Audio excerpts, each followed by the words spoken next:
statement, and I will now make a statement in my capacity as the representative of the Russian Federation. I would like to thank the Assistant Secretary General, Bintu Keita, and I would like to thank the chair of the Guinea-Bissau configuration of the PBC. We thank them for the information they provided. We welcome the positive developments in Guinea-Bissau. We are happy to see that at the beginning of the year, the authorities and the main political forces in the country managed to overcome their differences and to successfully hold the parliamentary elections in March. We also note the role that the United Nations Integrated PB Office in Guinea-Bissau played in this. It is no secret that the post-election period, when the leadership of the new parliament and the government were to be formed, was marked by a number of challenges. The portfolio distribution process is something that took a long time. But in our view, there's nothing surprising or extraordinary here, because this is part of a normal democratic process, which is basically something that we've seen in many other countries as well. Furthermore, by now, all of these difficulties have been resolved. And now, as was mentioned today, the country is approaching a new important milestone. The presidential elections are slated to take place on the 24th of November.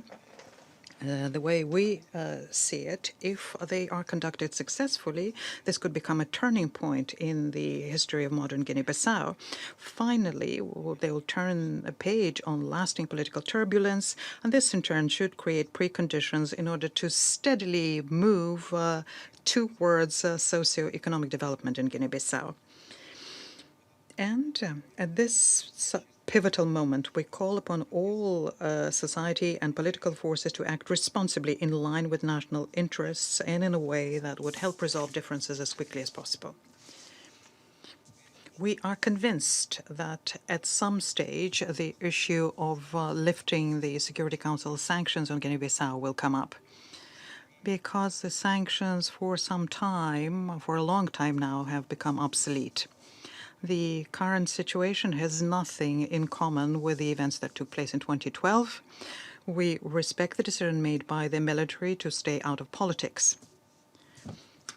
We continue thinking that the issue of the reconfiguring the UN office in Guinea-Bissau is something that we should approach as judiciously as possible. We support the gradual drawdown of the offices of work, but not before the end of 2020, in line with the Security Council Resolution 2458. By that time, the country team of the United Nations will have all the tools it will need, not only to accompany the development of Guinea-Bissau, but also to effectively help Guinea-Bissau in tackling such challenges as drugs trafficking, corruption, and making sure that the state institutions function properly. In conclusion, I would like to welcome the recent appointment of the new Special Representative of the Secretary General in Guinea-Bissau, Ms. Rosine Sori Coulibaly, and tell her that we stand ready to work constructively with the entire UN team in resolving the outstanding issues in this West